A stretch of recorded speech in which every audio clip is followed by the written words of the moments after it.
बहुत ही खूबसूरत डॉक्यूमेंट्री मैंने आपकी देखी और मैं समझता हूँ कि इनका जो विचार क्या थे, आने वाला भविष्य कैसा होगा, मानवीय विकास कैसा हुआ और उससे अपेक्षाएं क्या हैं, वो सारी की सारी यहाँ पर अभी प्रस्तुत हुई। तो उस सोच से आप सोच सकते हैं कि अरविंदो जी की सोच क्या थी। शुरुआती दौर पे 15 अगस्त की बात की गई और 15 अगस्त के साथ में स्वतंत्रता दिवस की बात की गई। एक ऐतिहासिक तारीख के साथ में कई और ऐतिहासिक तारीखें भी जुड़ी होती हैं। वैसे तो अगस्त का माह ही ऐसा होता है कि जिसके साथ में क्रांति लिखा, अगर किसी माह के साथ में क्रांति शब्द को जोड़ा गया तो वो अगस्त का महीना ही है। इसके 1 अगस्त के दिन ही गांधी जी ने असहयोग आंदोलन चलाया था 1920 में, और उसी तारीख में लोकमान्य तिलक का देवस्थान हो गया था। तो ये तारीखें जुड़ी थी। 18 अगस्त की और भी तारीखें राष्ट्र के लिए बहुत महत्वपूर्ण है। 7 अगस्त को पहली बार ग्रीन पार्क स्टेडियम कलकत्ता, जिसे तब पारसी बाग कहते थे, 1907 में झंडा लहराया गया था भारत का। तो इस बार भी जो घर घर तिरंगा आपने अभियान देखा होगा, इसी तारीख को होगा। उसके बाद में 15 अगस्त में, जैसा कि बताया, इस स्वतंत्रता दिवस होता है और उसी से जुड़ा हुआ है अरविंदो जी का जन्म दिवस।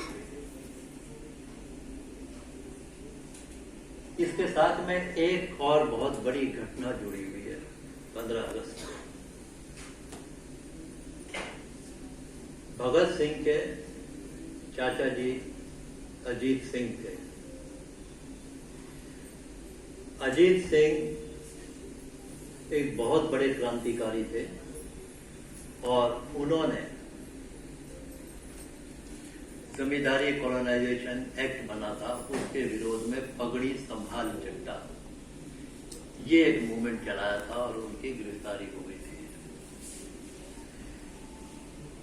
उस समय भगत सिंह बहुत छोटे थे। आगे जाके उन्होंने कहा, आप इतने कार्य कैसे करते हैं? तो अजीत सिंह ने कहा कि एक समय आएगा तुझको लोग अजीत सिंह का भतीजा कह के याद करेंगे। तो भगत सिंह ने कहा था कि एक दिन ऐसा भी आएगा जब आपको भगत सिंह का चाचा कह के याद करेंगे। ये एक घटना है जो पारिवारिक उनकी घटना है। और उसके बाद में फिर उनकी गिरफ्तारी हुई और फिर पुनः गिरफ्तारी के बाद में जब वो लौटे तो उस समय, उससे पहले भी एक गिरफ्तारी हुई आई, तो उनकी माँ ने कहा ये बड़ा लड़का भागा वाला, आज वो वापस आ गए। तो भागा से कहते हैं भगत सिंह नाम रखा गया, ऐसा उल्लेख मिलता उनके परिवार में कहा।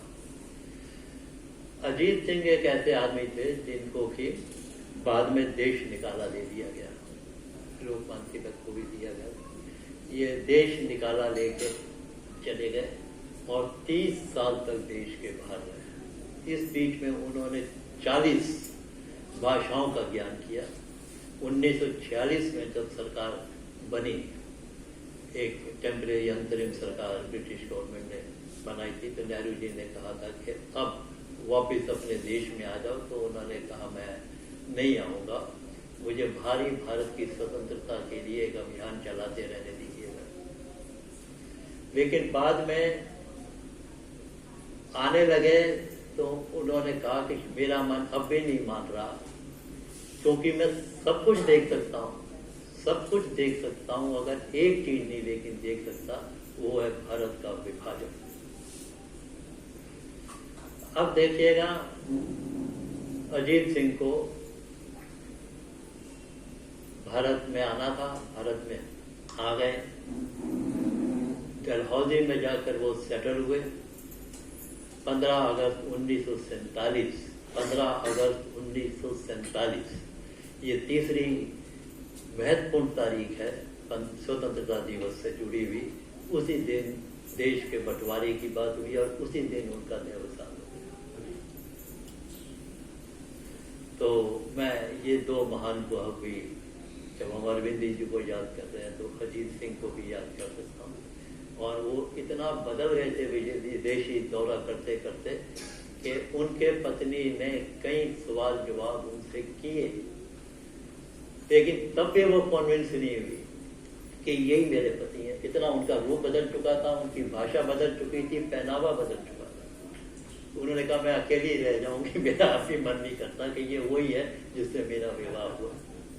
तो ये अजीत सिंह की एक कहानी थी जो जुड़ी हुई, क्योंकि वो 15 अगस्त से और अरविंदो जी से देश की स्वतंत्रता से जुड़ी हुई है, वो मैं आपके आगे शुरुआती दौर पर रखना चाह रहा था।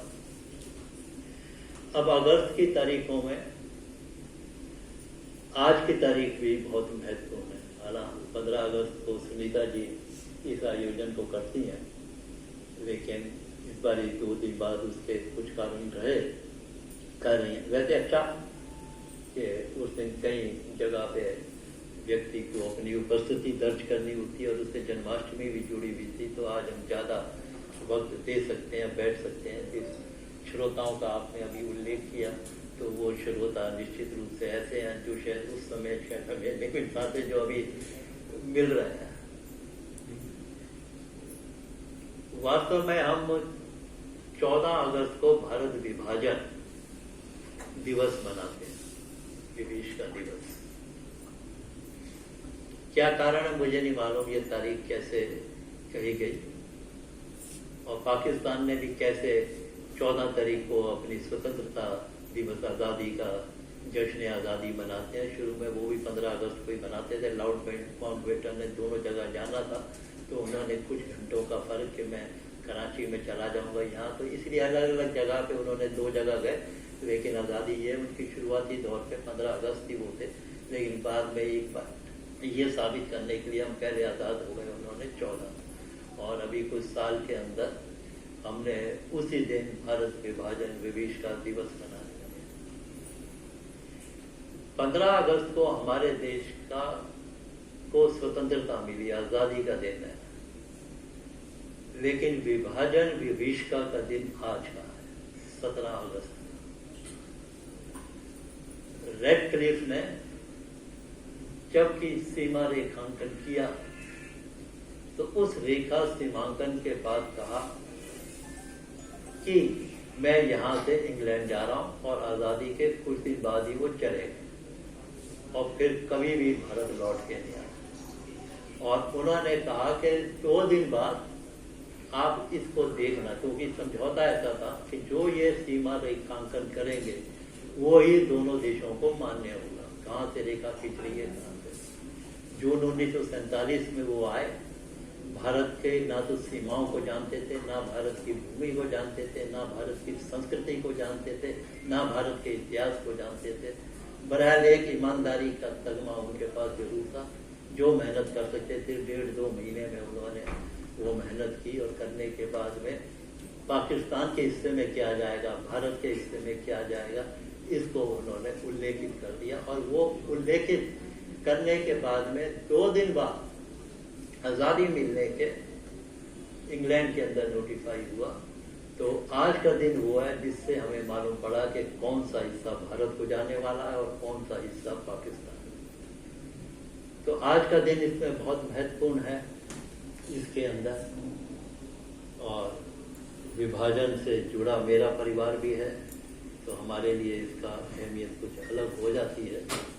और विभाजन के ऊपर जैसा अभी सरित भाई पंक्तियों में बता रहे थे कि बहुत पहले कल्पना कर लिया करते थे, उसमें अरविंदो जी की जो कल्पना थी वो ये थी कि भारत एक भौगोलिक इकाई नहीं है। भारत एक भौगोलिक इकाई नहीं है, ये एक आध्यात्मिक संकल्पना है। इसका अगर विखंडन होगा तो उस विखंडन का भी आगे जाके विखंडन होगा। और फिर वो एक दिन आके सारे विखंडन फिर एक साथ मिलेंगे और अखंड भारत बनेगा। ये अरविंदो घोष बनेगा। अब आप देखिएगा, एक सत्य संहिता के विघटन हुआ, हो गया, उस विघटन के भी आगे जाके विघटन हुए, ईस्ट बंगाल अलग हो गया, बांग्लादेश बन गया। लेकिन कितनी दूर की कल्पना है, और ये कल्पना इसलिए सार्थक है कि अभी भी वो अखंड भारत की कल्पना कर रहे हैं, क्योंकि आध्यात्मिक रूप से ये एक भौगोलिक इकाई एक रूप रखने वाली है, जो बहुत देर तक एक दूसरे से अलग नहीं रह पाएगी। आज हमें भी मलाल होता है इस बात पर कि हमारे हाथ से सिंधु सिविलाइजेशन चली हिस्सा। माँ दुर्गा के जो शक्ति पीठ है उनमें से बलूचिस्तान में इंद्रानी का जो मंदिर है वो चला गया। सिंध में एक बहुत बड़ा आराध्य क्षेत्र है वो हमारे हाथ से चला गया। ये वो है जो कि हमारी सभ्यता का अंग है। भले ही आज भूमि के रूप में अलग हो, लेकिन आत्मिक रूप से तो हम जुड़े हुए हैं उन जगहों से।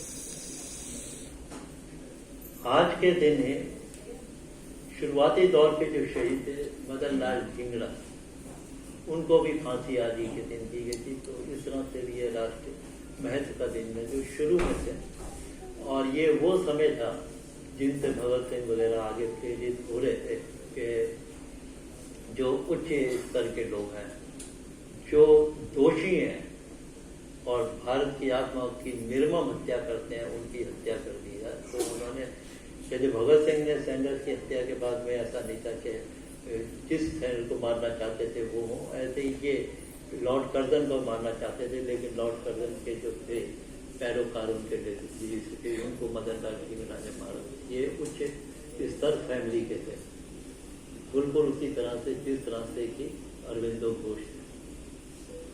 अरविंदो घोष, इनको तो अंग्रेजी संस्कार के अंदर युक्त करना चाहते थे। उनके पिता तो ये कहते थे कि परित्याग, विरक्ति, त्याग, संन्यास, इसके अलावा तो भारतीय संस्कृति और साहित्य और दर्शन में कुछ है ही नहीं। तो मेरा बेटा ये क्या सीखेगा? लरोटो दार्जिलिंग में जहाँ बिल्कुल 100% क्रिश्चियन मिशनरीज होती हैं, इनको वहाँ भेजा गया कि आप अंग्रेजीयत को अपना लें। उसके बाद में 7 साल की उम्र में उनको भेज दिया गया इंग्लैंड में। जो अर्ली स्टेज में इंग्लैंड में जाके स्टडी करने वाले, अध्ययन करने वाले लोग थे, उनमें वो थे। और अब उसकी प्रतिभा देखिए, 18 साल की उम्र आते आते उन्होंने ICS पास कर दिया, उस समय का सबसे बड़ी परीक्षा। लेकिन अब तक वो उपनिषदों से उसमें भी आ गए थे, और इस परिणाम पे पहुंच गए थे जाकर कि पाश्चात्य साहित्य जो है वो तो मात्र शब्दों का अंबार है, आडंबर है। अगर सही ज्ञान है तो वो भारत के उपनिषदों और वेदांत के अंदर। इस नतीजे पे वो पहुंच गए और उन्होंने कहा कि मैं तो भारत जाऊंगा। लेकिन ICS अफसर बनने गए तो बनते कैसे? उनके अंदर तो कुछ और चीज समाई हुई थी। उन्होंने जानबूझ के एक प्रतियोगिता, और उस समय होती थी, ICS अफसर वो बनेगा जो पूरे इंडिया को कंट्रोल करने की क्षमता रखता। उसको घोड़े की सवारी करना भी अनिवार्य था कि उसकी दक्षता भी आप प्राप्त कीजिएगा। लेकिन ये उस एग्जाम में ही नहीं गए और रह गए। उन्हें यही चाहिए था कि मैं पास तो हो जाऊं, लेकिन ICS अफसर नहीं बनूंगा। उस समय उनकी प्रतिभा को देखा बड़ौदा के गायकवाड़ महाराजा ने। उन्होंने बुलाया भारत के अंदर, आप आओ और मेरे रेवेन्यू डिपार्टमेंट को संभालिए। अरविंदो जी आते हैं, रेवेन्यू डिपार्टमेंट को संभालते हैं, लेकिन खुद अपने आप को वित्तीय तौर पे वो कहते हैं, जिनको नजदीक से जाने वाले खुद कभी नहीं संभाल सके। उनको अपना हिसाब किताब रखना नहीं आता था, घर का हिसाब किताब रखना नहीं आता था, अपने घर के आर्थिक मामलों में उनकी निपुणता नहीं थी, लेकिन इसके साथ साथ ये भी सत्य है कि विश्व की सबसे पहले आर्थिक रिपोर्ट किसी ने बनाई तो वो अरविंदो घोष बॉम्बे में। मतलब उनकी सोच का स्तर देखिएगा क्या। और इस आदमी को आगे जाके 2 बार नोबेल अवार्ड के लिए लिटरेचर और पीस के ऊपर नॉमिनेट किया गया, 2 बार। अब मुझे जो विषय दिया गया और बात की गई, वैसे तो अनुराधा जी यहाँ बैठी हैं, सक्षम हैं और एक विशेषज्ञ हैं, ज्यादा उस पर रोशनी अच्छी तरीके से डालेंगी। तो मैं बैठे बैठे सोच रहा था इसमें कि हमारे 16 संस्कार हैं। इस 16 संस्कारों में 3 संस्कार तो हमारे गर्भ के अंदर के हैं, जब कि हमने जन्म ले लिया। उसमें एक तो गर्भाधान है और दूसरे उसे पुंगवान कहते हैं और तीसरा समयतान्यन संस्कार है। ये 3 है। पहला वो जब हम गर्भ आते हैं, दूसरा वो जब हम 3 महीने के हो जाते हैं। रतन जी बताएंगे शायद जो मैंने पढ़ा है कि हमारा जीवन जो है वो 3 साल के 3 महीने के बच्चे में आ जाता है। तो एक संस्कार वहां देने की आवश्यकता है। एक जब हम जन्म बिल्कुल ही शुरुआती अवस्था के अंदर, दूसरा वो जब हमारे अंदर जीवन आना, और तीसरा सीमांतोन्नयन संस्कार जो है वो 8वें महीने में, जबकि हमारे अंदर एक पूर्णता आ चुकी है। उस समय एक सुंदर स्वस्थ मस्तिष्क रूप से उच्च स्तर के बच्चे की हम प्रतीक्षा में आ गए हैं कि कभी भी हम उसे प्राप्त कर सकते हैं। तो फिर हम एक संस्कार करते हैं। तो 3 संस्कार हमारे गर्भावस्था के अंदर, माँ के अंदर हमको प्राप्त हो जाते हैं। 5 संस्कार 16 संस्कारों में ऐसे हैं जो कि विद्या से जुड़े हुए हैं। यज्ञ पवित्र से लेके अपना समावर्तन जो होता है, जिसमें हम अपने समय पे शिक्षा को समाप्त करके घर लौटते हैं, ये 5 संस्कार है। तो छात्र जीवन तक आते हुए इन 16 में से 8 संस्कार हमारे हो जाते हैं। कुल जो हमारे 16 संस्कार है, उनमें एक संस्कार में तो हम होते ही नहीं है, वो तो अंतिम संस्कार है। तो 1516वां है, नहीं 15 है। तो 15 में से 14वां जो है वो विवाह संस्कार है। उससे पहले के सारे संस्कार हैं, मतलब जितने भी संस्कार हमें चाहिए वो हमें विवाह से पहले ही चाहिए। उसका कारण ये है कि आदमी के बिगड़ने के चांसेस वही होते हैं। तो वो जो आप परिपक्व आयु है उसमें परिपक्वता कैसे आए, ये हम लोग संस्कारों के माध्यम से देते हैं। गर्भ से लेके शिक्षा समाप्त होने तक आपको संस्कार युक्त होना। और बच्चा भी जब बिगड़ने लगता तो अक्सर पहले के माँ बाप तो यही कहते थे, बिगड़ने के चांसेस, इसकी शादी कर दो अपने आप ठीक हो जाएगा। तो उसमें विवाह के बाद जब पत्नी आ जाती है, जिम्मेदारी आती है, परिवार आता है, तो बिगड़ने के चांस रहते नहीं। इसलिए सारे संस्कार सारे खत्म कर दिए जाते हैं कि अब इस आदमी को संस्कारों की बहुत जरूरत है।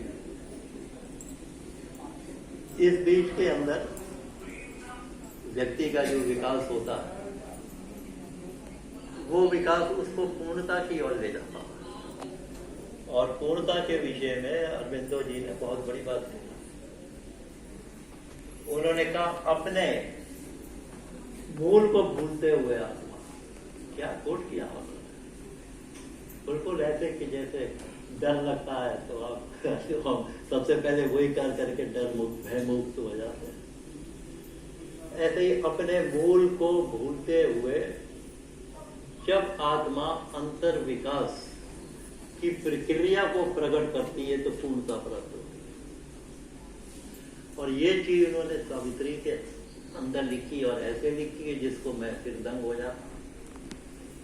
सावित्री एक महाभारत के अंदर की कथा है, अरण्य पर्व जो है उसकी कथा। और उसमें सिर्फ कहते हैं 3 तो श्लोक है, 300 श्लोकों के मर्म को बहुतों ने कथाओं के रूप में, नाटकों के रूप में, पिक्चरों में भी प्रस्तुत किया, लेकिन उस 300 श्लोकों को 24,000 पंक्तियों में सावित्री के अंदर श्री अरविंदो घोष ने किया। अब आप देखिएगा सत्यवान क्या है। सत्य है, सत्य जो है वो शापित है, क्योंकि उसे अभी ज्ञान की प्राप्ति नहीं हुई है, और ज्ञान की प्राप्ति ना हो तो वो सत्य का भी वो रूप नहीं रहता, उसे शाप मिलेगा। सावित्री क्या, वो सविता है, सविता किरण है, दिव्यता है, वो अपनी प्रक्रिया को प्रकट कर रही है। यम जो है वो काल का देवता, काल है, ज्ञान है, उसकी तरफ लेना। तो अगर आपको अज्ञान को दिव्यता प्रदान कर दे तो आप मुक्त होते उनका जीवन प्राप्त कर देते हैं। इसके ऊपर इतनी बड़ी व्याख्या, इतना बड़ा दर्शन। स्थिति तभी ऐसी आ गई कि फ्रांस का सबसे बड़ा राइटर रोमे रोला एक जगह लिखता है कि पूरे दुनिया के दर्शन शास्त्री आप एक जगह एकत्रित कर लीजिएगा और उनसे कहिएगा कि अपना सम्राट चुने, तो निश्चित रूप से जो सम्राट चुना जाएगा वो अरविंदो घोष।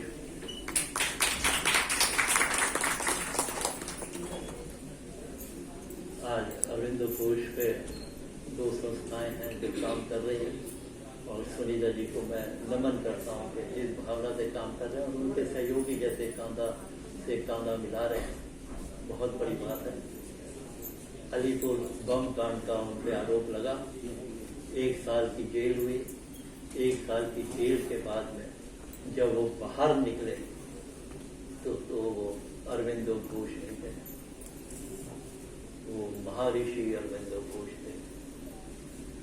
उन्हें लगता था कि श्री कृष्ण आके मुझे स्वयं गीता का उपदेश दे रहे हैं और विवेकानंद की आवाजें सुनते रहे। उसके बाद में मैं ब्रिटिश राज में नहीं रहूंगा, पांडिचेरी की तरफ चले गए।